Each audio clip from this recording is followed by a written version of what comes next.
benarkah deep learning akan menggantikan kurikulum merdeka? Dan manfaat penerapan deep learning dalam pendidikan di Indonesia.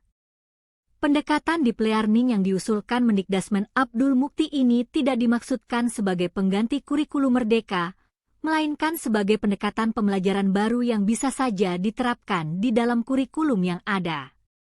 Artinya, deep learning bukanlah kurikulum baru, melainkan pendekatan pembelajaran yang menitikberatkan pada pemahaman konsep dan eksplorasi secara mendalam.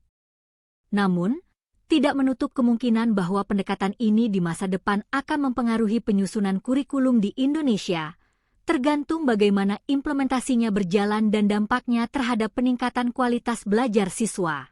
Saat ini, keputusan untuk mengganti kurikulum merdeka masih dalam pertimbangan dan deep learning tetap diposisikan hanya sebagai pendekatan pembelajaran yang diutamakan. Terlebih lagi, kita juga ingat bahwa kurikulum merdeka sendiri juga sudah mengurangi cakupan topik dan mengedepankan keterlibatan aktif siswa dalam pembelajaran dan penguatan kompetensi siswa. Manfaat penerapan deep learning dalam pendidikan di Indonesia. Penerapan deep learning dalam pendidikan di Indonesia tidak hanya bertujuan untuk meningkatkan pengetahuan siswa, tetapi juga mengembangkan keterampilan yang dibutuhkan untuk beradaptasi dengan tuntutan abad ke-21. Melansir World Economic Forum, salah satu alasan kuat mengapa pendekatan ini diperlukan adalah karena relevansinya dengan kompetensi abad 21 atau 21st Century Skills yang terbagi menjadi 3 poin besar, yaitu Foundational Literacies, Competencies, dan Character Qualities. 1. Foundational Literacies, literasi dasar. Keterampilan literasi dasar merupakan skill yang dapat membantu siswa untuk mengaplikasikan pengetahuan inti pada kehidupan sehari-hari. Pendekatan deep learning dalam pembelajaran siswa dapat membangun fondasi yang kuat dalam keterampilan ini, sehingga siswa mampu menggunakan kemampuan dasarnya dalam situasi nyata.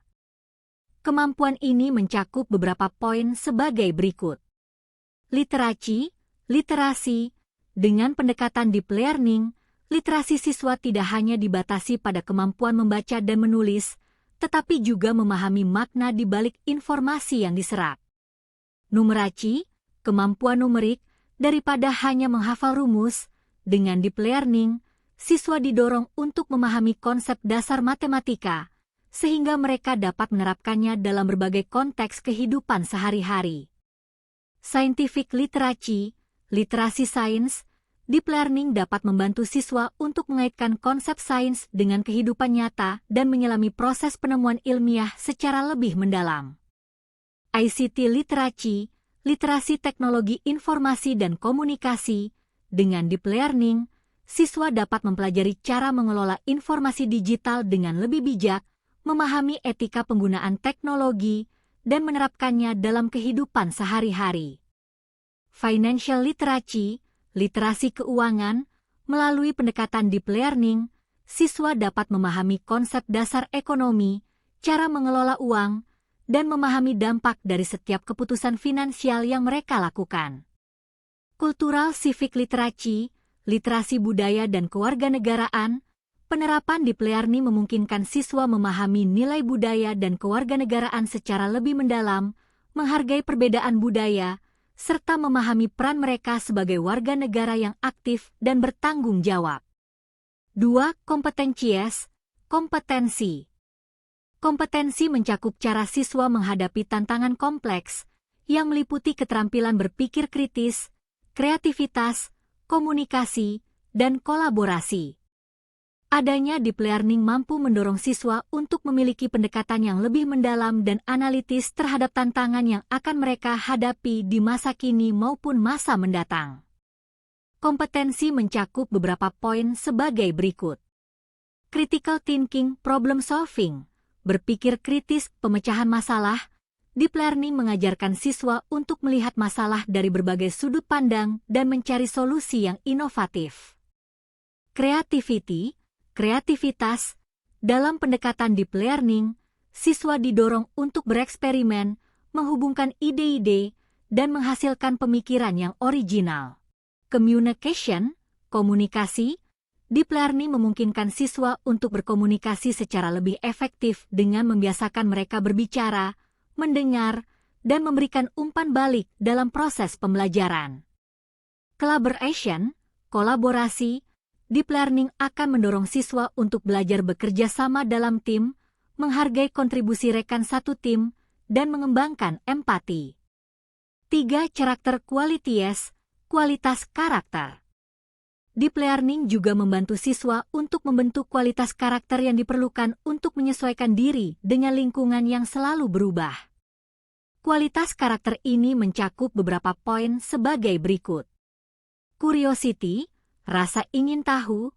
Deep learning akan membiasakan siswa untuk menumbuhkan rasa ingin tahu dengan cara mengajak mereka menggali informasi dan bertanya secara lebih mendalam terkait suatu topik. Inisiatif, dengan pendekatan deep learning, siswa akan dilatih untuk proaktif dan inisiatif dalam mencari jawaban dan solusi.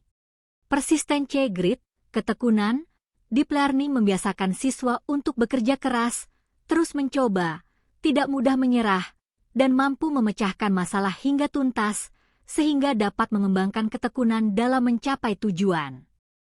Adaptability, kemampuan beradaptasi.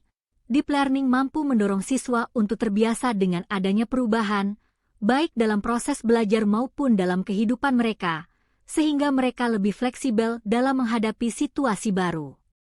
Leadership, kepemimpinan, pembelajaran berbasis kelompok dalam deep learning dapat memberikan kesempatan bagi siswa untuk memimpin dan mengambil tanggung jawab. Social and cultural awareness, kesadaran sosial dan budaya.